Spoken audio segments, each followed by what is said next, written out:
2월 25일 화요일 날은요, 헌법재판소에서 대통령 탄핵 심판 마지막 변론기일이 있었던 날이었습니다.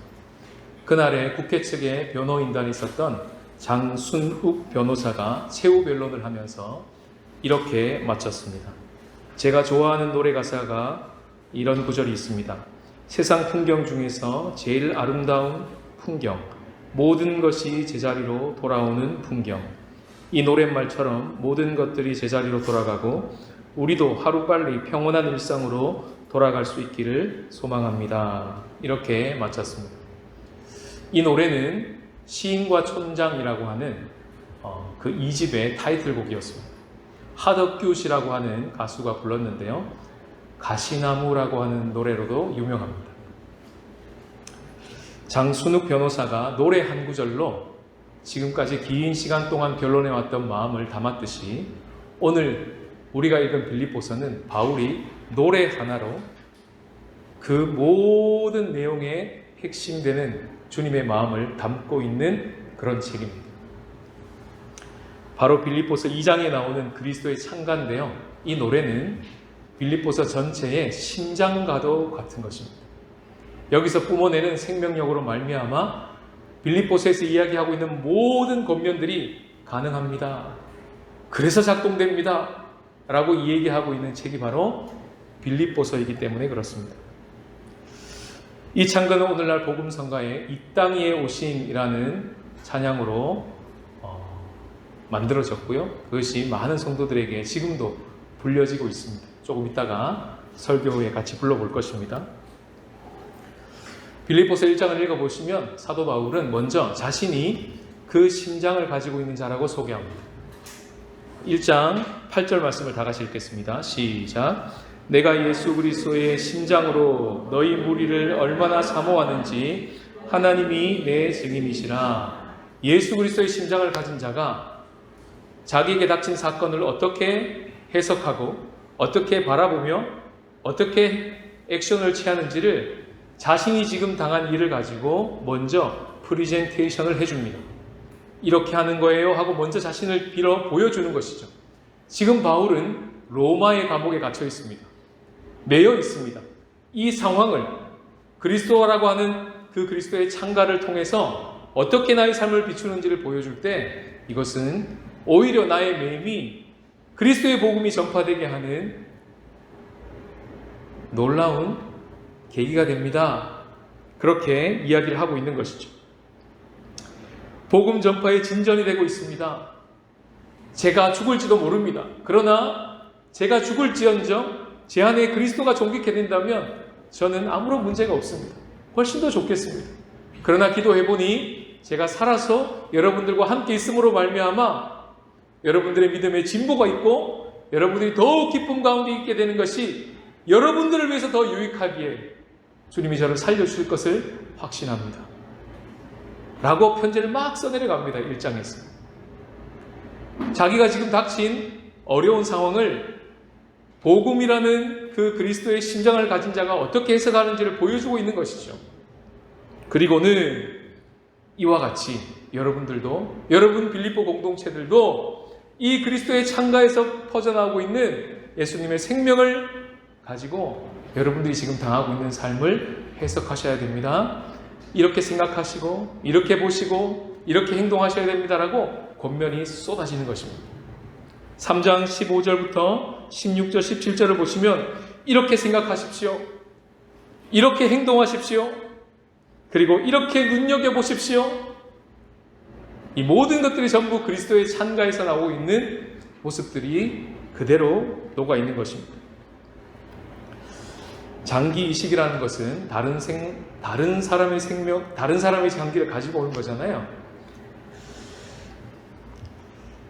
대부분의 장기 이식은 상대방의 생명을 담보하지는 않습니다. 그러나 심장 이식만큼은 조금 특별합니다. 반드시 상대방의 생명이 담보가 되어 있게 되어 있습니다. 그래서 심장 이식만큼은 100% 내 사자에게만 이식을 받도록 법적으로 규정되어 있습니다. 우리는 십자가에서 심장을 이식받은 자들입니다. 내 심장으로 살아갔던 우리의 삶이 얼마나 비참한지를 보았고 그래서 그 십자가에서 심장을 바꿔주시는, 예수님의 생명값을 지불하시고 예수님의 심장을 우리 가슴팍에다가 넣어주시는 그런 거룩한 교환을 경험한 자리가 십자가입니다. 그래서 우리도 바울의 고백처럼 예수 그리스도의 심장으로 삽니다 라고 고백할 수 있는 것이죠. 그로 인해서 우리의 생각이 달라졌고요, 우리의 보는 시각도 달라지기 시작했고, 우리의 손과 발로 나오는 반응도 달라지기 시작하는 것입니다. 와, 이게 진짜 작동되네, 그리스도의 복음이 이런 것이구나, 놀랍네, 이렇게 경험해 나가기 시작하는 것이죠. 그렇게 심장을 이식받고 처음 예수님을 믿었고 이제 막 신앙생활을 시작하는 1년차, 여러분 어떠셨습니까? 기억이 나십니까? 처음 예수님을 인격적으로 만나고 1년차의 시간을 어떻게 보내셨습니까? 마치 신혼 1년차처럼 보내지 않으셨습니까? 근데 만약에 거기에 동그라미 하나를 붙여봅시다. 그럼 몇 년 차입니까? 10년 차입니다. 그때는 어떠셨습니까? 오늘 본문의 이 빌립보서는요, 처음에 바울이 첫 유럽으로 넘어가서 환상을 보고 배를 타고 유럽으로 넘어갔을 때 AD 49년도에 바울에 의해서 처음 개척된 교회입니다. 유럽의 최초의 교회입니다. 빌립보 교회. 지금 그리스에 있습니다. 그리고 이 편지를 받아들게 된 시간은 그로부터 10년이 지난 때입니다. AD 59년입니다. 빌립보 교회가 신혼 10년 차가 되었을 때, 결혼 10년 차가 되었을 때 이 편지를 받은 거예요. 그 모든 빌립보서가 104구절로 되어 있는데 그 구절 중에서 핵심 구절 하나를 꼽으라면 오늘 우리가 읽은 1장 27절입니다. 다 같이 한번 읽어보시겠습니다. 시작. 오직 너희는 그리스도의 복음에 합당하게 생활하라. 성경에 보시면 생활이란 단어에 각주가 달려 있습니다. 성경책 밑으로 내려가 보시면 자그마한 글씨로 또는 시민 노릇이라고 되어 있죠. 그러면 이렇게 됩니다. 오직 너희는 그리스도의 복음에 합당하게 시민 노릇하라, 이런 뜻입니다. 그래서 새한글 성경은 이 원어의 뉘앙스를 다시 살려 각주의 번역을 가지고 왔습니다. 다 함께 읽어보시겠습니다. 시작. 다만 그리스도의 복음에 어울리는 시민으로 살아가십시오. 이것이 바로 빌립보서를 기록한 이유입니다. 빌립보 성도들이 1년차 때는 그러지 않았습니다. 동그라미가 하나 붙고 10년차쯤 되었을 때 서서히 가슴이 식기 시작했습니다. 자기 자리를 이탈하고 싶은 마음이 생겼습니다. 잘 달려왔습니다. 그런데 10년쯤 되니까 이걸 계속해야 된다고 하는 생각이 문득 들어온 겁니다. 그 나라의 시민 노릇을 또 해야 된다고? 이제 그만하고 싶다. 발을 좀 빼고 싶다. 그냥 좀 편안히 살고 싶다. 라는 마음이 그냥 스물스물 불쑥 들어온 겁니다. 그런 모습이 보이는 공동체를 향해서 바울이 노래를 중심에 집어넣고 아름다운 겉면을 그 노래에 맞추어서 권면하기를 다시 제자리로 돌아가라 라고 말씀하고 있는 것입니다. 신죽교회는요 20년 차가 넘었습니다. 여러분들은 주님을 만나고 몇 년 차십니까?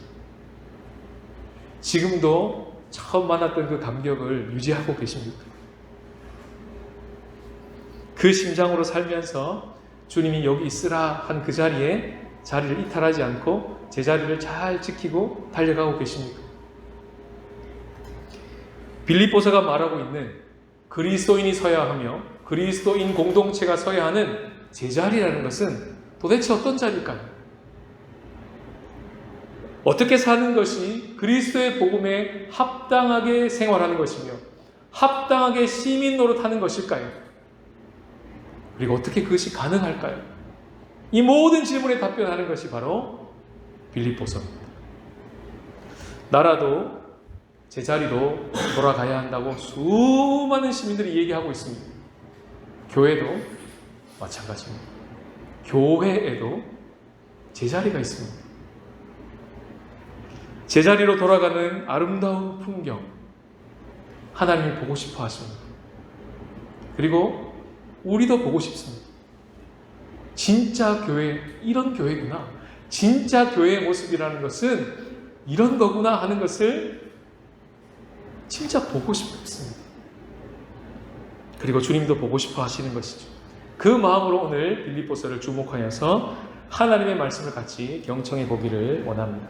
첫 번째 메시지를 다 같이 읽겠습니다. 시작. 버티고 서서 힘을 합쳐 싸우라. 오늘 빌립보서 핵심 구절인 27절 이하 30절까지는요. 바울이 쓰고 있는 용어들을 보면 군대에서 쓰는 용어들을 쓰고 있다는 것을 알게 됩니다. 실제로 개역개정은 그 번역을 조금 부드럽게 만들었습니다. 한 마음으로 서서 한 뜻으로 복음의 신앙을 위하여 협력하는 것과 이렇게 번역했죠. 서서 협력하세요 이렇게 부드럽게 번역했습니다. 그러나 원어의 뜻은 그렇지 않습니다. 훨씬 더 군대적입니다. 이렇습니다. 버티고 서서 힘을 합쳐 싸우십시오. 그리고 남자분들 군대 가시면 아시죠? 자, 일어나세요 그럽니까? 빠빠빠빠빠 할 때 용어가요. 자, 일어나십시오 이럽니까? 그런 용어 쓰지 않습니다. 군대에서는 기상 이럽니다. 자, 세수하세요 그러십니까? 그럽니까? 그렇지 않습니다. 개인 정비 시간입니다 이럽니다. 개인 정비? 굉장히 낯선 용어죠. 남자들한테는 낯설지 않습니다. 개인 정비 그러면 아, 세수하라는 얘기구나, 빨래하라는 얘기구나 알아요. 운동합시다 그럴까요? 아니요. 전투 체육하겠습니다 그럽니다. 그게 군대 용어입니다. 오늘 본문에 나와 있는 서서 협력하고 이 단어는요 군대 용어입니다. 이런 분위기죠. 1번 훈련병 열애하지 않습니다. 이탈하지 않습니다. 버티고 서 계십니다. 이거 어디서 많이 듣던 소리입니다. 훈련소 가면 많이 들어요. 3번 올빼미 놀러 왔습니까? 정신 차립니다. 정신 번쩍 듭니다. 이런 용어라는 거예요 지금. 힘을 합쳐 싸웁니다. 열애 없습니다. 이런 분위기로 지금 바울이 용어를 쓰고 있다는 겁니다. 29절을 보시면요. 은혜만 있지 않고 그리스도에게는 고난도 반드시 있다고 얘기하고 있습니다. 당연하게 받아들이라는 것이죠. 30절을 다 같이 한번 읽어보시겠습니다. 시작. 너희에게도 그와 같은 싸움이 있으니 너희가 내 안에 본 바요 이제도 내 안에 듣는 바라. 이미 바울에게서 봤고요. 지금도 바울에게 있다. 이 싸움은. 그렇게 이 얘기를 하고 있는 것입니다. 싸움이란 단어를 쓰지 않습니까? 바울이 왜 이렇게 강하게 이 얘기할까요? 지금 10년 차 된 빌립보 교회 안에 한 발 빼고 싶은 기도를 본 겁니다. 잘 달려왔는데. 그런데 그 길을 더 잘 달려갈 수 있도록 바울은 지금 강한 어조로 격려하고 있는 것입니다. 깨우고 있는 것이죠. 우리 하루를 열심히 살고 나면요. 집에 들어가는 순간 우리의 마음 가운데 안락함이라는 게 싹 들어옵니다. 오늘 너무 수고했어 나 너무 수고했어. 그냥 오늘은 지금부터 미타임이야. 아무도 나를 건드릴 수 없어. 주님도 나 건드리지 마세요. 나 오늘 너무 수고했거든요. 그런 마음이 정말 찾아올 때가 참 많습니다. 한 주를 살고 토요일이 오면 누구도 터치 못하는 시간을 갖고 싶은 마음이 우리들의 마음입니다. 저도 1년을 달려왔지 않습니까? 다음 주가 되면 딱 1년 되는 주입니다. 제 마음 가운데 뒤를 돌아보면서 1년 지났네. 야, 사역하느라 공부하느라 고생 많은 것 같은데 3개월만 쉬고 싶다. 6, 7, 8월 그렇지 방학이지 조금 한 발 빼고 싶다. 요 마음이 싹 들어오던데요. 어디 놀러 갈까? 그래도 놀러 갈 거예요. 가긴 가는데요. 그 제 마음 가운데 어떤 뭔가 이렇게 수고했어 좀 쉬어야죠. 근데 그 뒤에 뭔가 저를 노리고 있는 것이 보였습니다. 사실 요맘때가 되면 아이들이 방학과 동시에 신앙도 방학하고 싶은 마음이 들 수도 있습니다. 그런데 오늘 본문을 통해서 주님이 이렇게 말씀하십니다. 버티고 서서 힘을 합쳐 싸우십시오. 왜입니까? 대장 되신 예수 그리스도가 지금도 쉬지 않고 싸우고 계시기 때문입니다. 착한 일을 시작하신 그분이요, 예수 그리스도의 날까지 단 한 번도 쉬지 않고 우리 안에서 그 일을, 착한 일을, 이 세대 속에서 하나님의 나라를 드러내는 이 착한 일이요, 그 착한 일을 계속하고 계시기 때문입니다. 1장 6절을 다 같이 읽어보시겠습니다. 시작. 너희 안에서 착한 일을 시작하신 이가 그리스도 예수의 날까지 이루실 줄을 우리는 확신하노라. 버티고 서서 힘을 합쳐 싸우십시오라는 말이 우리 각자에게 모두 다르게 다가올 것입니다. 각자의 자리가 다르기 때문에 어떤 분에게는 이 말씀이 지난주부터 시작된 성경 통독 100 발 빼지 말고 해야 되겠구나, 뭐 이렇게 적용될 수 있습니다. 어떤 분에게는 그래, 우리 남편을 위해서, 아내를 위해서, 자녀들을 위해서 기도하는 거 좀 쉬고 싶었는데 계속 하라고 하시나 보다, 이렇게 적용할 수 있습니다. 어떤 분에게는 주일이 좀 피곤한데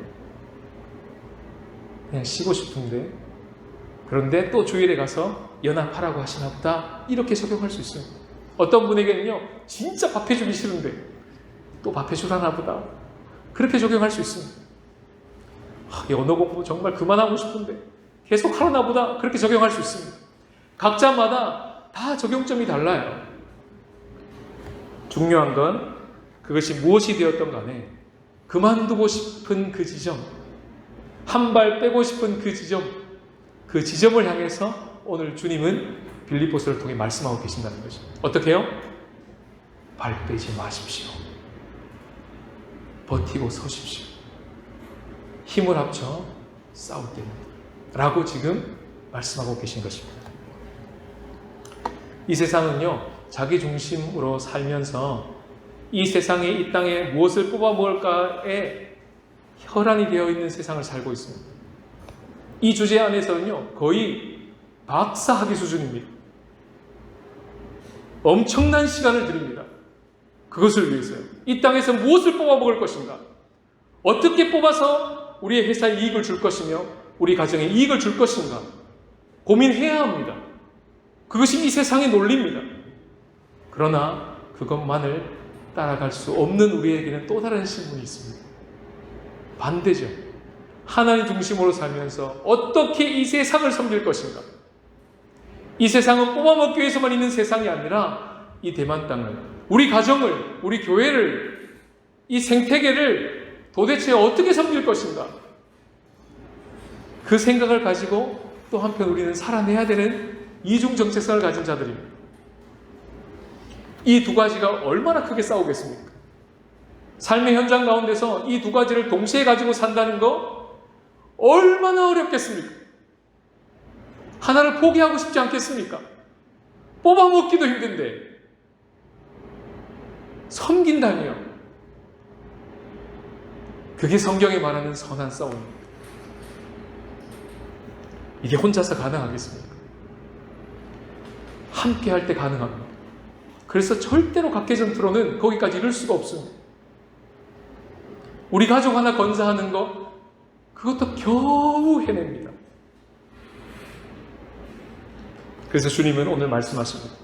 힘을 합쳐 싸워야 된다. 연합전선을 구축해야 된다. 발 빼면 안 된다. 라고 말씀하시는 것입니다. 지난주에 카톡이 올라왔습니다. 시편 1편, 2편 완독, 까똑 하고 올라왔어요. 그게 저한테는 어떻게 들린 줄 아십니까? 목사님, 저 옆에 발 안 빼고 서 있어요. 전 이렇게 들립니다. 자녀들이요, 카톡하고 말씀을 매일 올립니다. 그것도 밤 늦게.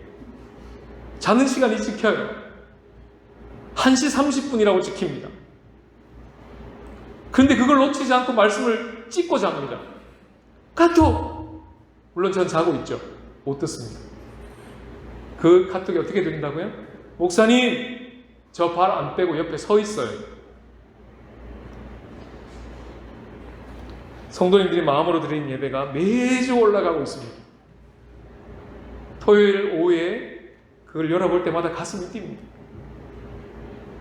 바람 빼고 서 있습니다. 저는 이렇게 들립니다.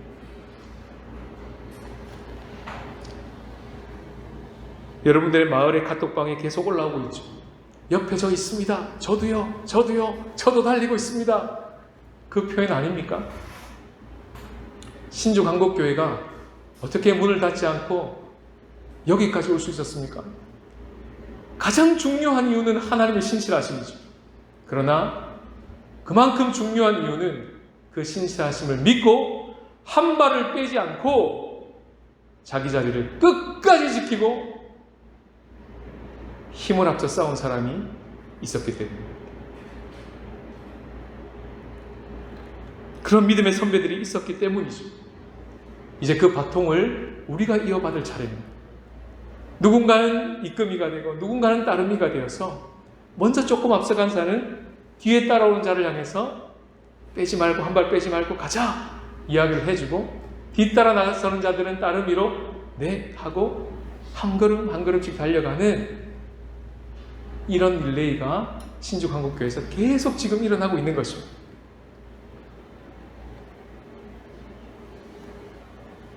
거기가 우리의 제자리입니다. 그 싸움을 멈추지 않고 계속 발 빼지 않고 버티고 서서 힘을 합쳐 싸우는 그 한 걸음, 거기가 우리의 제자리입니다.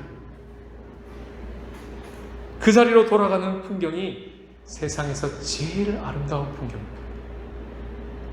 두 번째 메시지를 다 같이 읽어보시겠습니다. 시작. 각각 다른 사람들의 일을 돌보라. 앞에서는 외부적인 요인들로 인해서 공동체가 어려움이 참 많았습니다. 근데 이제 2장 1절부터 4절까지 읽어보시면 내부적인 요인으로 말미암아 갈등을 입습니다. 쉽게 말해서 공동체 안에 누구누구가 싸운 거예요. 누구누구가 갈등을 겪기 시작한 것입니다. 이것이 바로 공동체가 무너지게 하는 사탄의 단골 전략입니다. 뭐죠? 진짜 싸워야 될 선한 싸움을 싸우지 못하도록 내부에서 싸우도록 만드는 겁니다. 그러면 거기서 힘을 다 빼고 진짜 싸워야 될 싸움은 한 번도 싸워보지 못한 채 지지멸렬하게 끝나는 것입니다. 1장을 읽어보시면 바울이 감옥에 투옥된 걸로 말미암아 공동체가 갈렸습니다. 누구는 좋다, 하나님 일하신다. 누구는 저 봐라 이렇게 된 거예요. 똑같은 한 모습을 향해서 서로 다르게 해석한 것입니다. 4장에 가시면요, 유오디아 자매하고 순두계 자매가 대판 싸운 것 같습니다. 그 멀리 로마에 있는 감옥에 있는 바울의 귀에까지 그 소식이 들릴 만큼입니다. 그 부딪힌 사건으로 말미암아 공동체가 어려움을 겪고 있었습니다. 이런 일들은 공동체 안에 비일비재하게 일어납니다. 이런 갈등은 좋은 것일까요? 나쁜 것일까요? 어떻게 해석해야 될까요? 적당한 거리에 있으면 이런 일은 일어나지 않습니다. 분쟁도 일어나지 않고 공동체는 갈등도 없고 조용합니다. 왜 그럴까요? 적당한 위치에 있기 때문에 그렇습니다. 그러나 가까이에 있는 위치로 가면 문제는 달라집니다. 가정은 왜 그렇게 일이 많을까요? 가까이 있기 때문에 그렇습니다. 적당한 거리를 두면 편안하고 좋지만 동시에 성장도 없습니다. 어떤 변화도 없습니다. 그래서 공동체 안에 갈등이 생기는 것을 두려워하지 말라고 주님 말씀하십니다.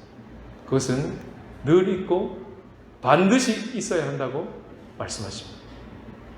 중요한 건 갈등이 없게 만드는 것이 아니라 그 갈등은 늘 있고 반드시 있어야 되는데 그 갈등을 어떻게 극복하느냐를 경험하면서 그리스도의 복음에 합당한 시민 노릇을 그때 배우는 겁니다. 아, 교회에서 일어나는 분쟁은 이렇게 해결하는구나. 직장에서는 이렇게 해결하는데, 우리 집에서는 이렇게 해결하는데 교회에서는 전혀 다르게 해결하네. 아, 이런 식과 방식이 있구나. 이걸 온몸으로 배우는 것입니다. 그러면서 시민 노릇을 배워가는 것이죠. 그리고 더 놀라운 복음은 그런 지점에서 뒷짐지고 계신 하나님이 아니라 하나님께서 놀라운 일을 그 가운데 먼저 행하십니다. 2장 1절을 다 같이 읽겠습니다. 시작. 그러므로 그리스도 안에 있는 무슨 권면이나 사랑의 무슨 위로나 성령의 무슨 교제나 긍휼이나 자비가 있거든. 이것을 먼저 부어주신다는 것입니다. 그것이 있거든 어떻게 하라고 얘기합니까? 2절 말씀에 마음도 같이 하고 같은 사랑으로 뜻을 합하여서 한 마음을 품으라. 아무 일에든지 다툼이나 허영으로 하지 말고 겸손한 마음으로 자기보다 다른 사람을 낮게 여기라. 각각 자기 일을 돌아볼 뿐만 아니라 각각 다른 사람의 일을 돌보라. 이렇게 말씀하십니다. 그렇게 할 수 있는 놀라운 위로와 권면과 긍휼과 자비가 쏟아질 것이라는 것입니다. 곧 있으면 학생부 캠프가 있습니다. 다른 사람의 일을 돌아볼 절호의 찬스입니다. 다음 주는요, 여선교회 헌신 예배가 있습니다. 그거 왜 드릴까요? 늘 매주 그냥 매년 하는 거니까 할까요? 다른 사람을 돌아보겠다고 결단하는 자리입니다. 헌신 예배를 드린 후에 한국에서 많은 손님들 아웃리치 팀을 맞이하게 됩니다. 다른 사람의 일을 돌아볼 수 있는 찬스입니다. 거꾸로 생각해 봤습니다. 총 이제 인원이 확정되었습니다. 34명이 옵니다. 한 명당 비행기값 포함, 여기서의 숙식, 경비 모두 포함하여 약 예상 비용 1인당 100만 원입니다.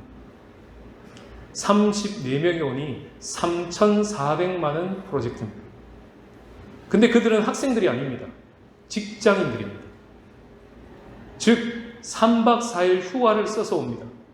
그것을 와서 여기서 선교 사역을 하고 섬기기 위하여 준비하는 시간도 어마무시합니다.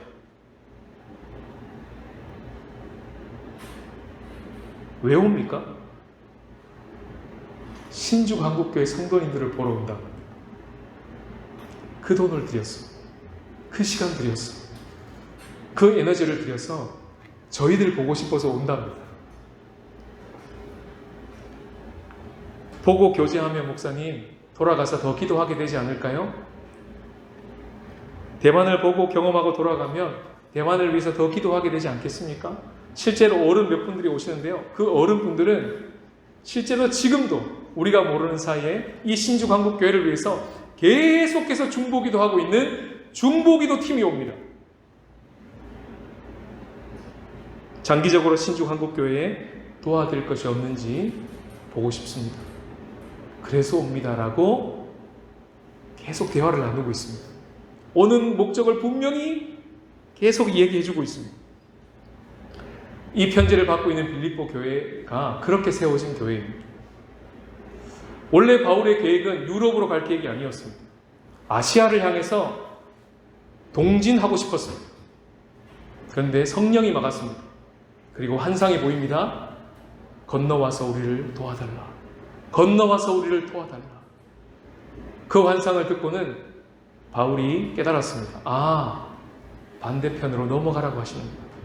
저 건너편 유럽으로 넘어가라고 하시는 이것이 사도행전 16장에 나와 있습니다.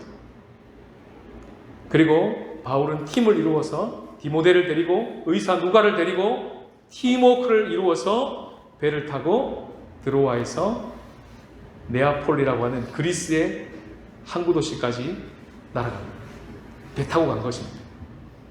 그리고 19km가 떨어진 빌립보의 첫 번째 성, 가장 큰 성 빌립보에 도달한 것이죠. 거기서 루디아를 만나고 거기서 감옥에 갇히고 옥문이 열리고 거기서 사람들이 너와 내 집이 구원을 얻으리라 하는 기적들이 일어났던 바로 그 교회입니다. 교회가 그렇게 세워진 것입니다. 그리고 시간이 지나면서 그렇게 세워진 빌립보 교회가 그들도 어려운데 빌립보서를 읽어보면 그 수많은 바울이 지나갔던 교회 중에 지금까지 나를 도와주고 있는 교회는 빌립보 교회밖에 없습니다. 라고 하는 문구가 나옵니다. 끝까지 바울을 책임졌던 교회입니다. 선교받는 교회가 선교하는 교회가 된 것이죠. 그 아름다운 이야기를 가지고 있는 교회가 빌립보 교회입니다. 우린 지금 두 교회의 만남이 곧 이루어지는 앞에 있습니다. 그리고 학생부 캠프가 곧 있습니다. 여성교회 헌신 예배가 곧 있습니다. 이런 하나님의 스케줄 가운데, 시간표 가운데 주님이 우리들에게 뭐라고 말씀하십니까? 다른 사람의 일을 돌아보라. 그것이 오늘 우리들에게 주신 하나님의 말씀입니다. 하나님이 써내려가고자 하시는 놀라운 이야기가 그 속에 숨어 있다. 그리고 그 속에서 2장 1절과 같이 그리스도 안에 무슨 권면이 있는지, 사랑에 무슨 위로가 있는지, 성령의 무슨 교제나 긍휼과 자비가 있는지를 확인해보라. 설레는 마음으로 기다리라. 이렇게 말씀하시는 것입니다. 각각 다른 사람의 일을 돌아보아. 이것이 오늘 우리들에게 주시는 두 번째 메시지입니다. 말씀을 마무리하면서 우리의 모습을 보게 됩니다.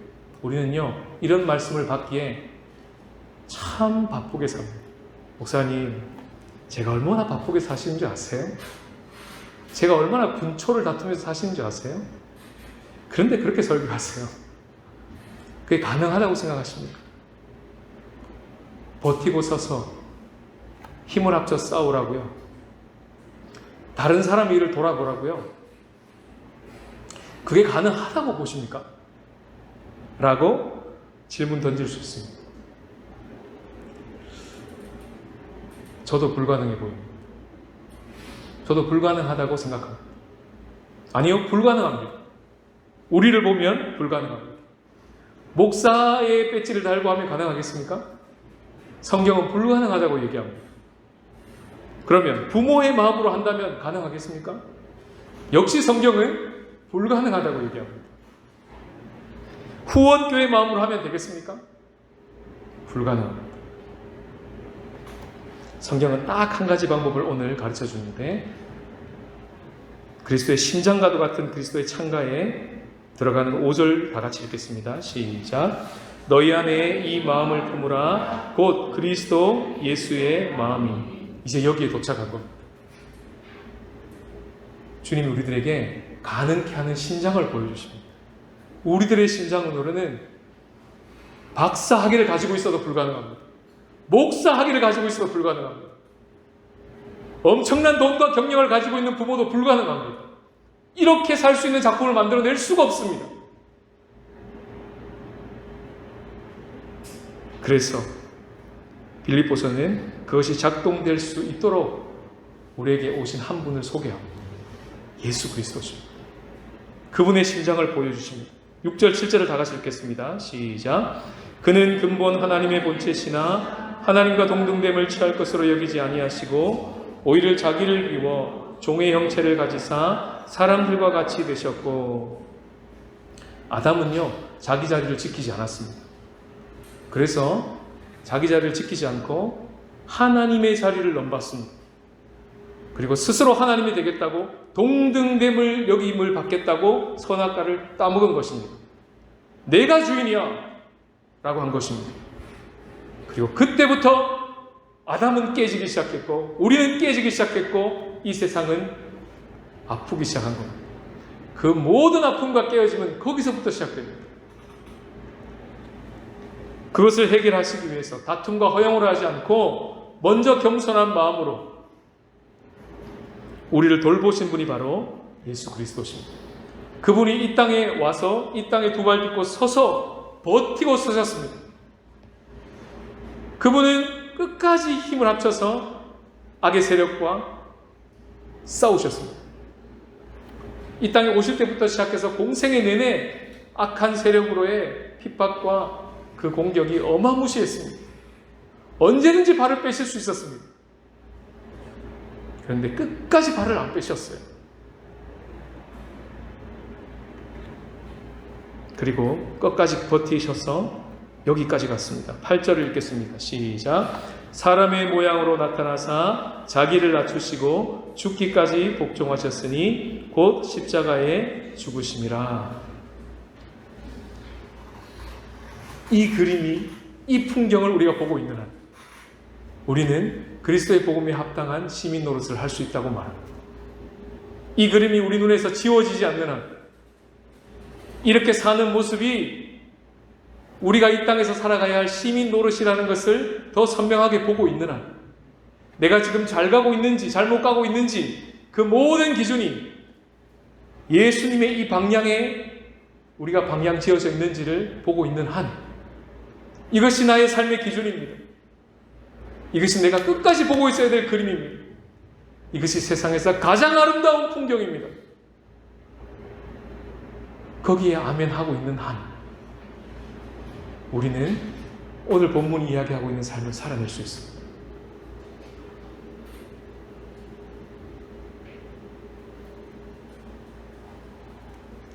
그리고 성경은 하나 더를 보여줍니다.